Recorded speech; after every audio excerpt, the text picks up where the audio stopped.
Hi, by popular request, I've been asked to make a quick little video on how to make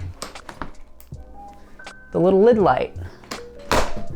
It's super easy to make. I'll include a little wiring diagram so that if this video doesn't make any sense, you can at least look at the wiring diagram. I came up with this idea because I saw on Instagram somebody was selling something that was around $150 to $200, I think. I apologize if my numbers are wrong.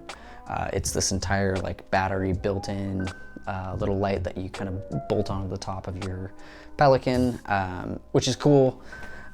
My only gripe with it is it feels kind of bulky, and I tend to try to cram a crap ton of stuff in my Pelicans, so I wanted to maximize space, which is why, you know, I literally just bought like these little LED strips and tried to make it as small as possible. Let's just dive right into how to make it. First thing you're gonna wanna make sure you have is at least a 2-wire USB cable. You could use USB-C, it just depends on what voltage your LED lights require. The ones I got are 5 volt, so standard USB-A works, and most power banks have USB-A, so that's why I just went with this. Like I said, it needs to be 2-wire. You can use the, more than 2-wire USB cables. You just need the positive and neutral wires off of this cable.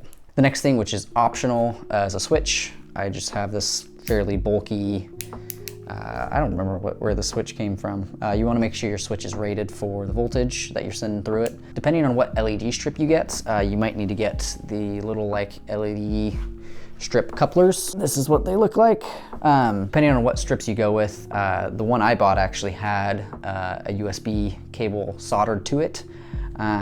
So what I've been doing for a lot of them is I've just been snipping that cable in half, wiring the switch in, and calling it good, which works, but in today's case, there is no more USB cable attached to this strip, which is why I'm just going to use this quick and easy little crimp coupler. I could and should be soldering all of these together. I've just been twisting in either shrink tubing or e-taping everything together. I would recommend soldering because it will for sure stay. It will never separate.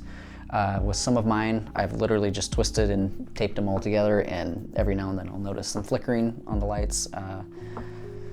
It's not the end of the world for me. Like I don't care a super ton, but that's something I'd recommend.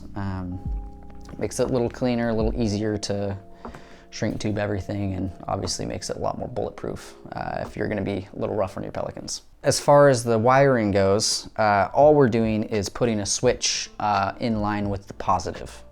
All right, first things first, you're gonna take your USB cable, and obviously you wanna make sure you've got it stripped all the way down to just the copper.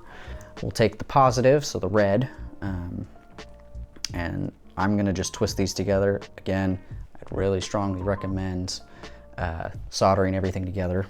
All right, now I've got my very ugly positive wrapped together. I'm gonna slide my shrink tube down and shrink it. I'd also recommend getting a heat gun. I'm very sick and tired of lighters. There's not a super strict and particular order that you have to do things in. I still haven't even found like a super quick and easy way to do it all. I just kind of work as I go, so I'm not claiming to be the know-it-all or the, have the perfect way. This is just kind of how I've been doing it, so hopefully it's helpful, and feel free to springboard off with any ideas that you may have of your own. So now we've got our positive connected and ready to crimp onto the switch. I'm going to connect the negatives, and then after that, we'll connect the last positive wire to the switch. Also, pro tip, don't forget to put your shrink tube on. Another thing that can be done to clean up this entire wiring is to kind of stagger your cuts. What I mean by that is you can leave your positive longer than your negative, so that one's a little more ahead of the other. That's something I'd highly recommend because it can help make sure you don't short anything and potentially cause fires. Alrighty. Now I was a little more fancy and shrink tube the daylights out of everything. Now we should have our LED strip ends 2 wires that need to connect to the switch, and then our USB.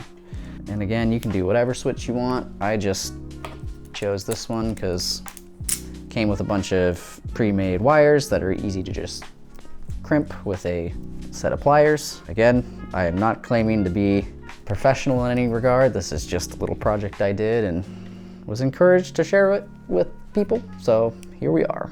There's our switch crimped on in. Now let's get the LED. And there we go. Now we're all hooked in. Let's give it a test. All right, moment of truth. Whoa. There we go. And now we've got a switched little Pelican Lid Light. I'll typically try to keep the LED tape like as close to the edge of the lid as possible, just so that it cascades down, you know, to the main compartment as best as I can. But yeah, hopefully that was helpful. It's kind of fun to build. It doesn't take very long. I got this done in like 5 minutes, maybe 10, because I took my time. There's a million different ways to make this better. This is just the idea I came up with. It's nice to have the switch so that you can turn it on and off. You can use whatever LED strip you want. Again, I like the look of this one. It goes in easy, it's nice and thin, super low profile, so you can cram more important stuff into your Pelican, but still have some nice lights. Feel free to comment any ideas you may have. I love hearing and seeing what other people have. It's super cool to kind of share ideas, and hopefully this was helpful. So thanks for watching. I don't know, subscribe. I'm not really a YouTuber, so I just like making videos and being helpful.